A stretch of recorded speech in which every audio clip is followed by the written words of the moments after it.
A walk among the stars, the monsters, the paranormal, and supernatural. Join your tour guides, Justin and Josh, on this cryptic journey through life and beyond.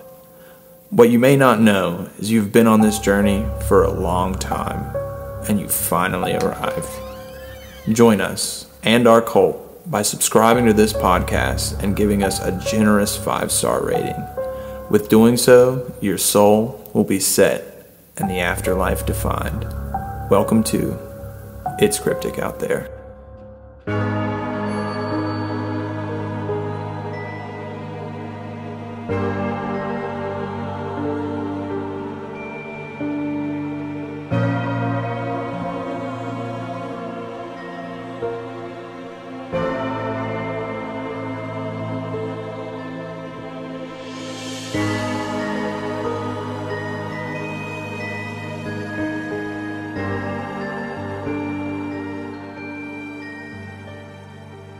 Hey everybody, welcome to, I know I talked a little bit about doing a story or writing a story, like a scary story or something, or maybe not scary, I don't know, just any sort of creepy cryptic tale that I could come up with. So, I don't know what I'm going to call it. I told Justin the cryptic tales is probably what this will be. But yeah, thanks for tuning in this week. Sorry you probably don't get to hear Justin's voice that much on here. He is laying in the floor currently right now. But yeah, let's get right into it. Thanks everybody for listening again. Yeah.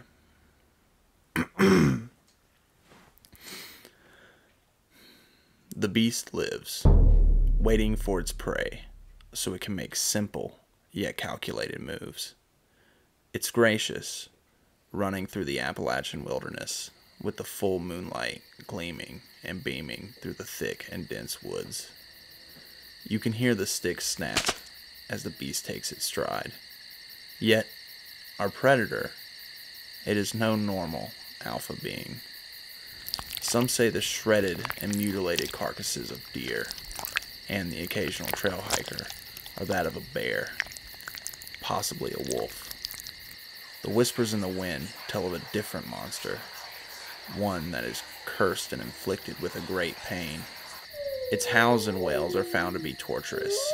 It's none other than the werewolf. How did we get to this point, though?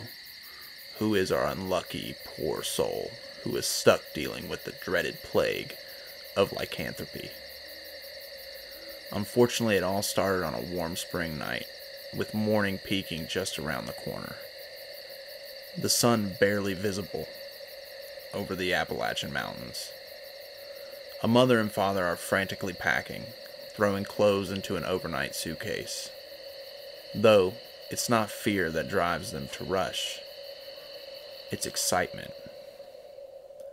Mary Beth and Dusty Taylor, high school sweethearts, 2 years into a marriage and a military leave for Dusty, has created the miracle of life. Mary Beth, who wanted nothing more in this world than to be a mother, is about to have her wish granted.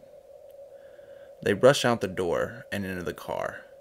They pull out of the driveway and start on the back road to the hospital. The conversation they have in the car is back and forth. "How long will it take?" Mary Beth says, sweat running down her face, clearly having contractions. Dusty, who is trying his best to remain calm, but not as calm as he could be if he were in a war situation, explains, "Honey, it ain't gonna be too long. It's only about a..." But he never gets to finish this sentence. For the split second, he looked away, looked into the rearview mirror to see his wife's eyes. Something ran out in front of the car. Dusty turns the wheel way too sharp. They hit this thing, going faster than anyone should. Way too fast to be driving around these winding mountain roads. When they hit, the car slides, going over the mountains, rolling and flipping, taking out trees and dirt and twigs, until eventually the car stops, landing awkwardly on railroad tracks. It's quiet. Not a noise is made. The silence can only mean one thing. That is, until a small cry is made. A baby boy lays on the cold roof of the car, surrounded by shards of glass and debris that had come from the outside in. Though, with the moon still present, there's a whimpering coming from outside of the car. What seems to be like the strength of 10 men, the back door of the car is ripped off and thrown so far it lands to the river below. But the child's cries grow louder and louder, surely succumbing to the grips of the environment very soon. Dusty, who's in the driver's seat, barely alive and barely conscious, starts to gain some clarity. He turns and looks toward the back passenger side door, where he sees his newborn son, alone, cold, and afraid. He starts to try and move, but before he can do anything, he sees a claw, massive, with enough human shape to resemble a hand, but with razor-sharp nails, and hairy. It started to reach through the door. Dusty wants to scream for help. He wants to grab his son. He wants to save him.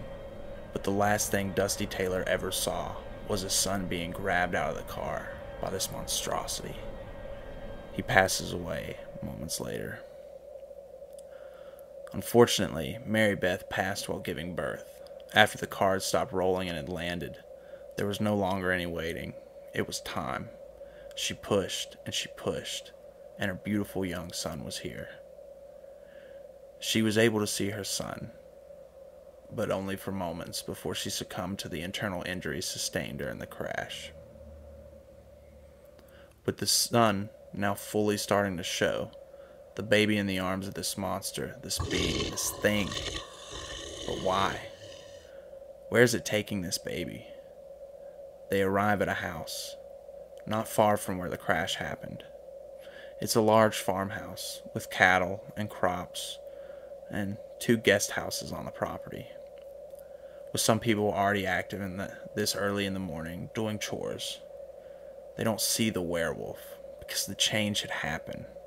All they see is a man, beat up, bloodied, bruised, and holding a baby. The people start to run to him yelling, "Are you okay? Are you okay?" A woman takes the baby from him, and the man collapses, passing out. Alright, everybody. This was the Cryptic Tales, part 1, I guess. I really just want to see if anybody liked this. I'll definitely write another part, or just keep writing stories. If you liked it, oh, I just dropped my phone. Oops. But yeah, if you liked it, just let me know. Let me know what you think. I'll definitely write more.